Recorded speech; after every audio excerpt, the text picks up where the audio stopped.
Et surtout, on va passer à la prochaine rubrique. Et on va commencer par ton anecdote, tout simplement, Victor. Vas-y, Exactement. parle-nous Et du grand, du sublime Mads Mikkelsen. alors, aujourd'hui, du coup, je vais vous parler d'un acteur qui me touche particulièrement et que j'apprécie particulièrement, que j'avais aperçu en première fois lorsqu'il jouait le chiffre dans Casino Royale, et dont je suis tombé amoureux après son interprétation de Hannibal Lecter dans la série éponyme. Donc, je vais vous raconter l'histoire de Mads Mikkelsen. Donc, Mads Mikkelsen, c'est un acteur danois, né le 22 novembre 1965 à Copenhague. C'est le deuxième fils de Bente Christiansen, une infirmière, et Henning Mikkelsen, un banquier. Il a un frère aîné de 2 ans, Lars Mikkelsen, qui est également comédien. Très jeune, Mats se destine à une carrière artistique. Sa passion pour la gymnastique le mène à partir étudier la danse à l'école de ballet de Göteborg, en Suède. Il devient alors danseur professionnel pendant 8 ans. C'est seulement à l'âge de 30 ans qu'il change de carrière pour se consacrer en 1996 aux études d'art dramatique à The Artists Theatre School au Danemark. Il est très vite repéré et fait ses débuts dans The Pusher de Nicolas Winding Refn, où il tient le second rôle. Un film qui a été reconnu et par un réalisateur assez reconnu, qui est Nicolas Winding Refn. En 2000, Mads Mikkelsen épouse la chorégraphe Up Jacobsen, leur histoire dure depuis 1987. Ils ont 2 enfants ensemble, Viola et Karl.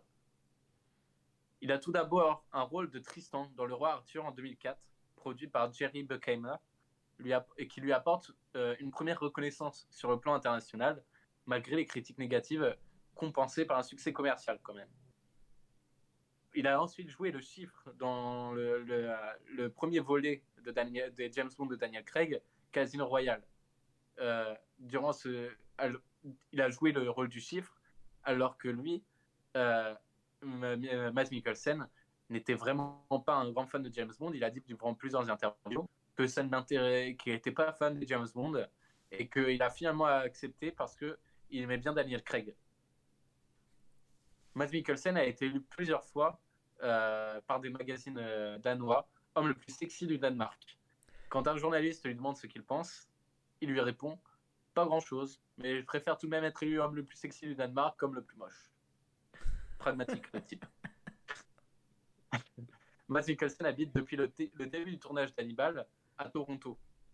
Et certains de ses amis ont essayé de le convertir en vin au whisky.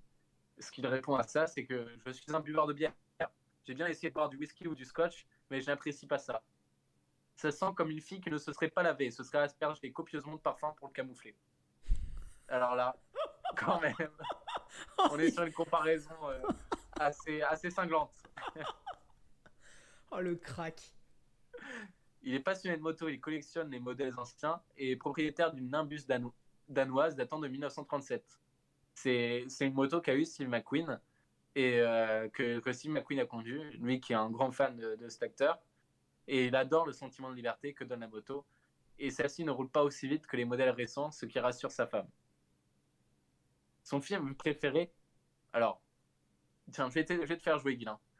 Un film de Martin Scorsese, comme on veut, je ne sais plus comment dire. Un film de Martin Scorsese où on a un personnage torturé en rôle principal. Bah, je dirais Shutter Island. Non, plus ancien, plus ancien. Plus ancien, Les Affranchis peut-être. Encore plus ancien. Encore plus ancien. Je ne crois pas que tu l'aies vu en plus, ce film. Bah, Taxi Driver, je sais pas si c'est plus ancien. Ouais, c'est ça, Taxi Driver. C'est Ok. son film préféré à Mads Mikkelsen. Où, D'accord. on a encore une fois une performance d'acteur comme lui-même peut en faire.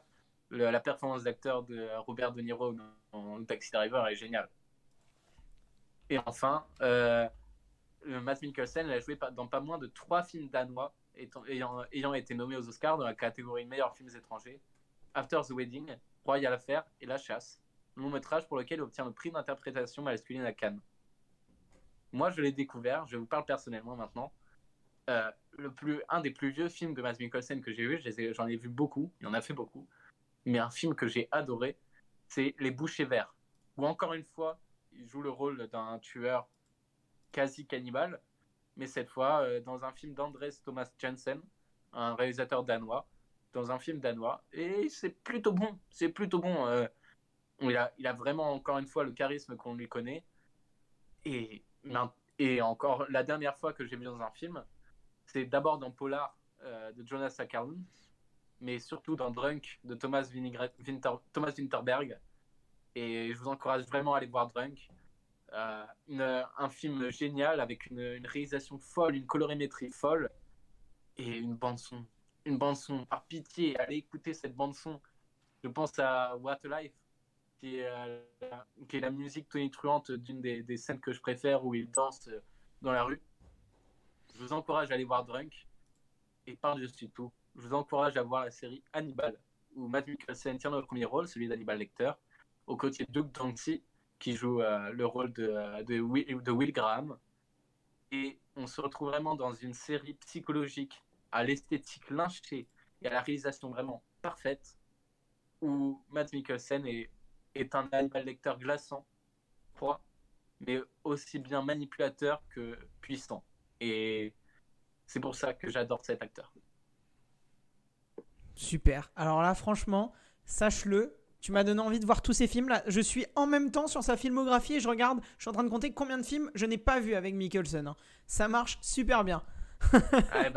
Je crois que tu n'auras pas fini de compter le nombre de films que tu n'as pas vu parce qu'il a fait beaucoup de petits films peu connus avec des réalisateurs danois ou même suédois.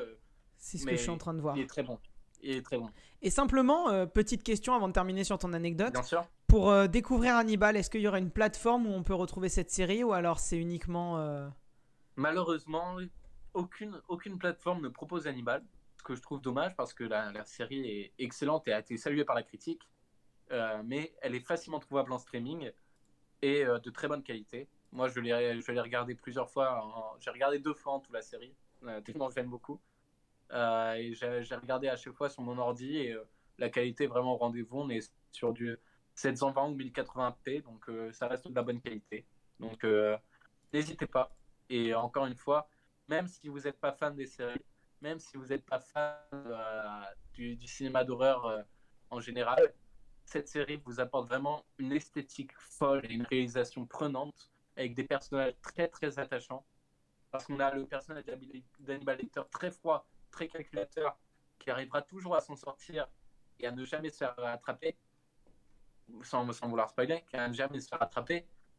Mais on a toujours envie de voir à quel moment il va fauter ou comment il va sortir de ses problèmes. Et on a le deuxième, voire premier personnage principal, Will Graham, qui lui, par le fait qu'il soit psychologiquement instable, est extrêmement attachant. Et la série marche vraiment trop bien. Alors, je le précise parce que je viens de le voir à l'instant.